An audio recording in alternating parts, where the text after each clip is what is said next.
My name is Feet Castillo, and I've never told this story to anyone who believed me, but it's true every damn word.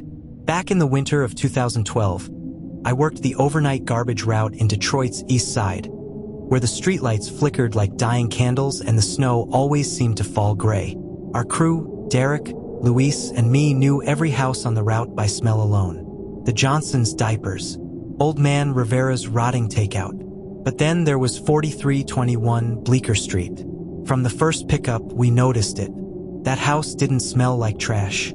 It smelled like something had crawled inside the bags to die. Not spoiled meat, worse. Like when you pass a roadkill deer in July, bloated and buzzing with flies. We joked about it at first. Rotten house special tonight, boys. Derek would gag as he chucked the bags in. But by the third week, we stopped laughing. Then came December 17th. The cold that night was unnatural, the kind that slithers under your coat no matter how many layers you wear. When we pulled up to 4321, the stench hit us before the truck even stopped. Luis rolled down his window and immediately vomited. Jesus Christ, that's not garbage. That's a crime scene. Derek, the toughest of us, climbed out first. His boots crunched on frozen snow as he dragged their cans to the truck. Then a wet, splitting sound. One of the bags had torn open. What fell out wasn't food. It was a black cat, or what was left of one. Its belly had been sliced open in a perfect Y-cut, like a biology dissection. The organs were gone, not eaten, removed. But the worst part? Its paws were tied together with red yarn, knotted in intricate patterns that looked almost like letters. We called the cops. They showed up 2 hours later, took one look, and shrugged. Probably some sick kid, the officer said, lighting a cigarette over the corpse. Happens in this neighborhood. But it kept happening. Every Thursday night, like clockwork, another mutilated animal would appear in those bags. A rabbit with its eyes stitched shut. A dog with symbols carved into its ribs. Each time, something new tucked inside. Feathers, bones, once a Polaroid of a grinning old man we didn't recognize. Then, on January 4th, we found the baby raccoon. His tiny body was posed like a doll, sitting upright in the bag. Clutched in its paws was a scroll of yellowed paper, the same red yarn tied around it. Derek, shaking, unrolled it. You looked 3 times. Now I see you too. The handwriting looked like it had been scratched onto the paper, not written. That's when the neighbor, Mrs. Espinoza, ran out. She was crying. Stop taking his trash, she begged. That's Alistair Sweeney. He came here after his last house burned down. They say he makes offerings to something, and if you interfere, a shadow moved behind 4321's upstairs window. A face, pale as a grub, pressed against the glass. Smiling, Derek filed a report the next day. He died 48 hours later. The cops called it an accident, said he must have slipped on ice and cracked his skull on the curb. But Luis and I saw the body at the morgue. His tongue was black, swollen like a rotten fruit, and his left hand clutched tight around a strand of red yarn. I quit the next morning. Last I heard, 4321 Bleecker Street was demolished in 2016. City records say it was condemned for structural instability. But the demolition crew found something in the basement.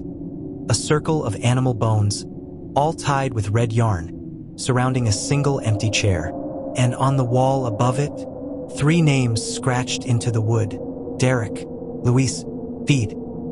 If you're enjoying the video, please subscribe the channel for future videos, and like and share with your friends.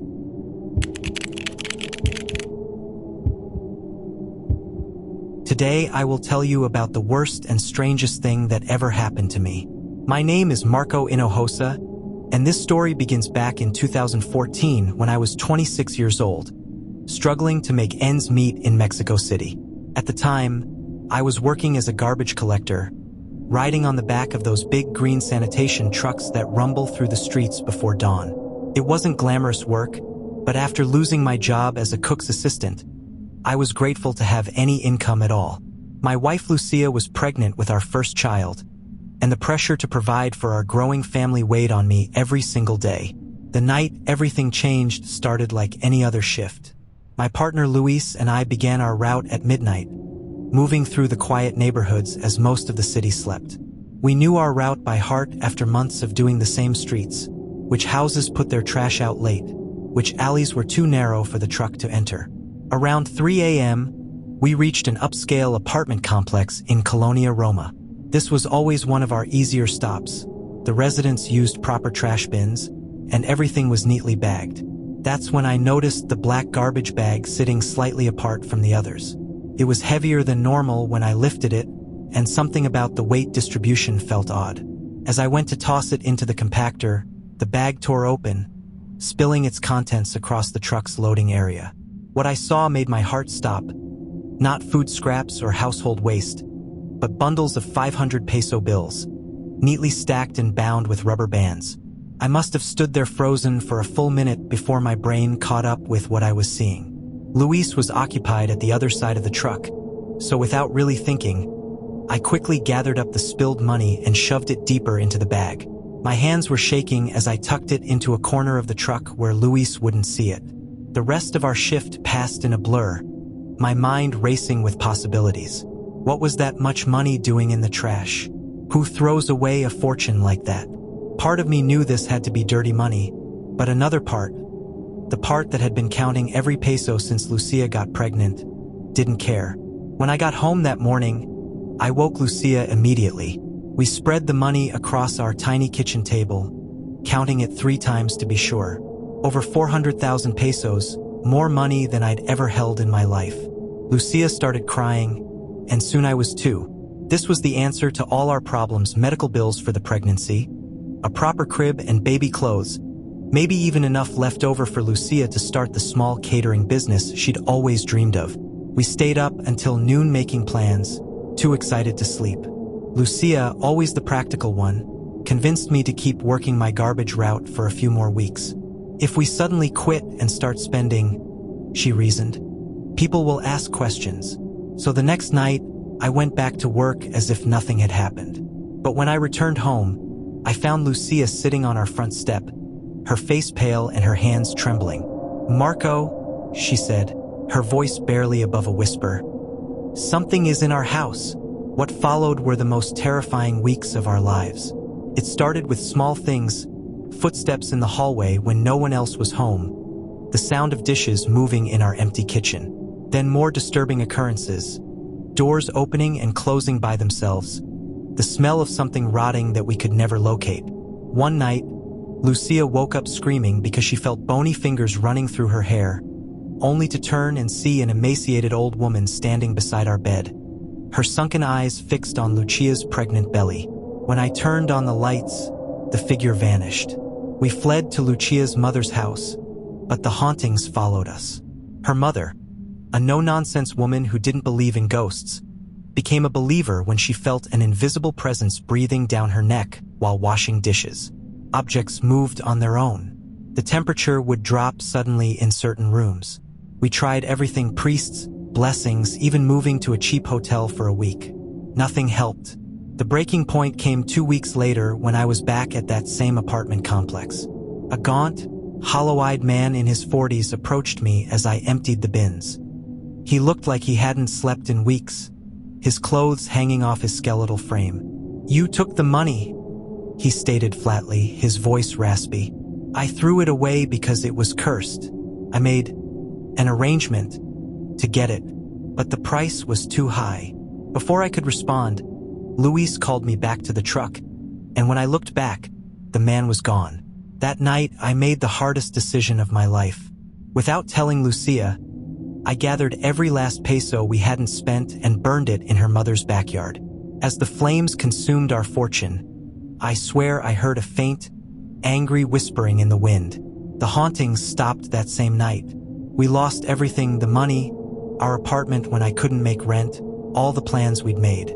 But when I held my healthy newborn son for the first time months later, I understood the real lesson. That money was never a blessing, it was a test. And though we failed at first, in the end, we chose right. To this day, if I see something valuable left in the trash, I leave it where it lies. Because now I know some things aren't just thrown away. they're escaped from.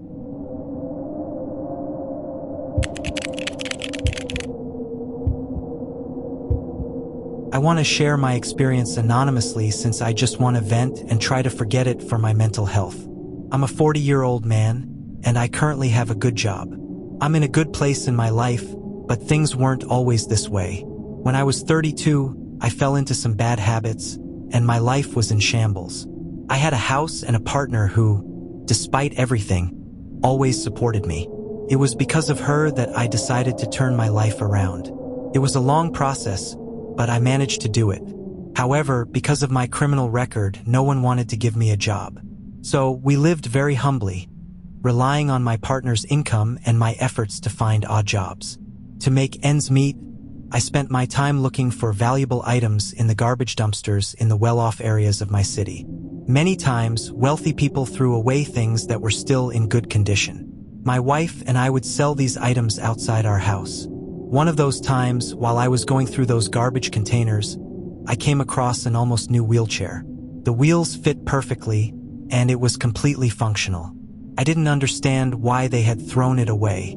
I thought maybe the person who needed it didn't need it anymore and was simply taking up space, so they decided to get rid of it. Without thinking twice, I took it home, excited to sell it at our weekend garage sale because I knew we would make a good amount of money. It was a Thursday night when I came home with the chair and some picture frames in good condition that I had found.